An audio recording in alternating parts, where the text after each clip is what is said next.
Toastmaster evaluator this evening, and that entails two different components. We will have a section where we have feedback given to our speakers.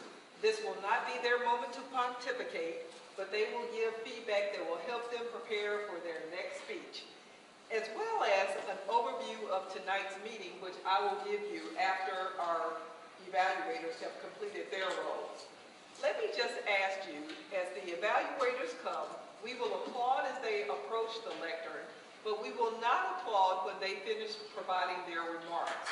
Their remarks are personal opinion, therefore we do not want to appear to be approving or disapproving what they have said. We will get started with our first evaluator, who will be none other than Mr. Jim Hull. He will be providing feedback to Jamie Davis on her speech. Please help me welcome Jim Hull.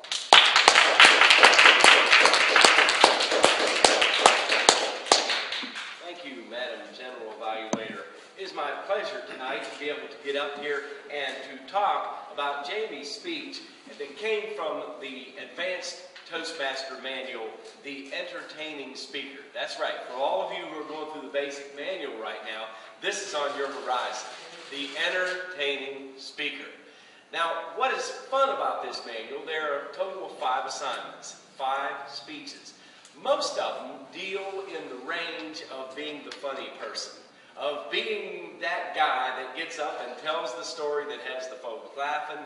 Unfortunately, tonight we had to get that one speech in there that asked for the dramatic. And as I sat there listening to her as she gave the speech called Cherish the Moment, you were able to do that thing within you that says, I can hear when something's being telegraphed. And that telegraphing is leading you down that road saying, no, no, no, no, don't let it be, don't let it be. Because as I look in doing this evaluation, they ask you these questions. What indicated to you that the audience was entertained? To me, I think a better word is captivated, not entertained, because I was captivated sitting there and I'm on the edge of this thing because I see this tearjerker unfolding in front of me. And Jamie, might I say, you ripped our hearts out tonight with that story. The dramatic impact was definitely the dream description that unfolds and the foreshadowing that's pointing down that road. They ask about the vivid images. And how many times did we hear her make that statement, you might not have me always. And I'm like, no, no, no, no, no. The vocal variety that she used, the body language, the facial expressions, all with the children's type realm, which, might I say, you got the whole kid thing going on. I'm very impressed with you, the way that you act. You must deal a lot with kids, is all I can say. And then they asked, is there anything she did that did not work well? I'm sitting there kind of scratching my head, and I'm thinking, Lord, she sure knows how to tell a story. I think that is one of the greatest strengths that you have, being able to suck us in on that kind of thing. It gets down to the end. It says, how well did the speaker build to that powerful climax? It was heartbreaking. And how do I know heartbreaking?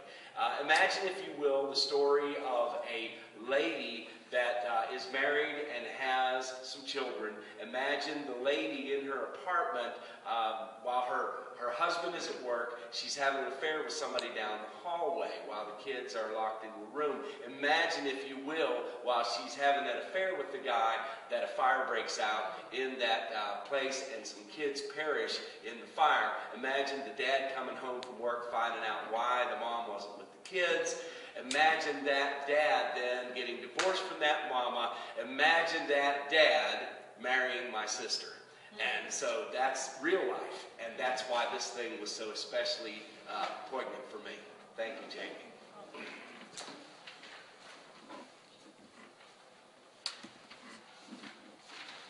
Thank you for that feedback. We will move to our second evaluator, who is Ms. Joyce Thomas. She will be giving feedback to the speech that was given by Mr. John Toomey. Please help me welcome Joyce.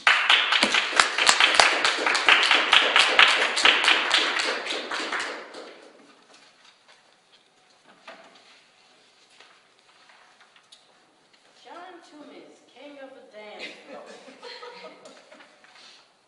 His objectives were to select visual aids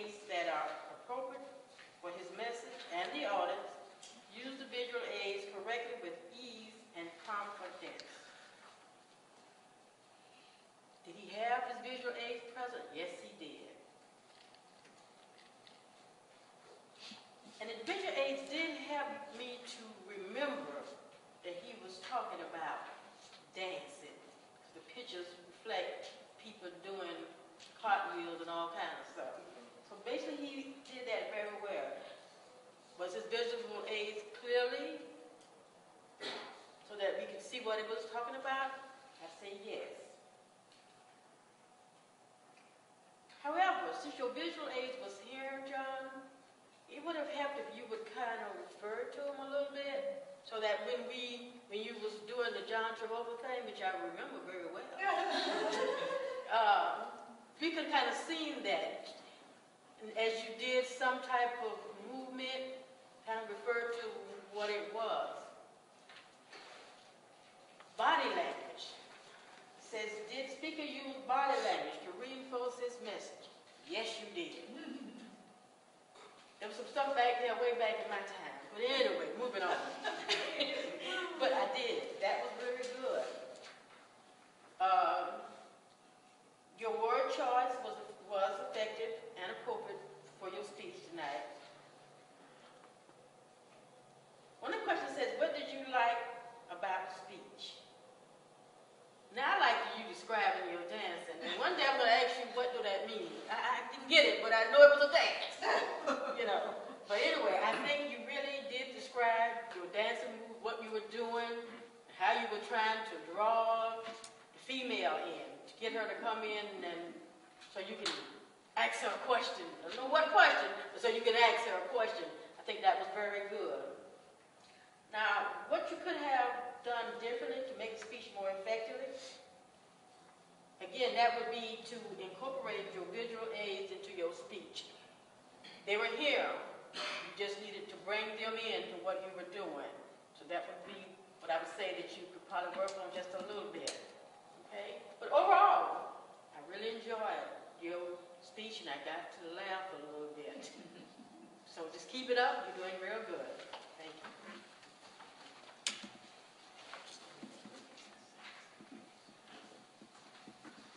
I'd like to thank the evaluation team. If I could get the time of their speeches. Jim, 3 minutes, 18 seconds. Joyce, 2 minutes, 41 seconds. Okay, both are within time. If you would, please vote for whom you feel gave the best feedback to their speaker or for the speech that they have done, and pass those votes in to Sonia. While she's doing that, I will move forward with my comments on tonight's meeting. We did start exactly at 6:30. Horace was watching the clock and he was ready to go. I do recommend that our president learn that mission statement. We can't always trust what we see on the paper, so therefore we sometimes need to also have it memorized. And I would recommend that we all try to memorize the mission statement because it is an important piece of what we do as Toastmasters. Our Toastmaster of this evening, Valerie, stepped in at the last moment and did a fantastic job. Even in her sickness, I can tell she's still not well. You were very upbeat, you made the changes to the agenda, and you kept the meeting going. We did have a delay in our meeting, however, and that was during the time that John was trying to set up for his speech. One thing that I might recommend that how that could have been handled is to go on to the table topics, allow him to get his things set up so that then we could then come back and circle back to that. That's just a recommendation. We did do as well as we could on keeping that moving. I think John probably had something that he wanted to show us that possibly would have drawn in the visual aids a bit more. Our table topics, interesting table topics, weird headlines from you.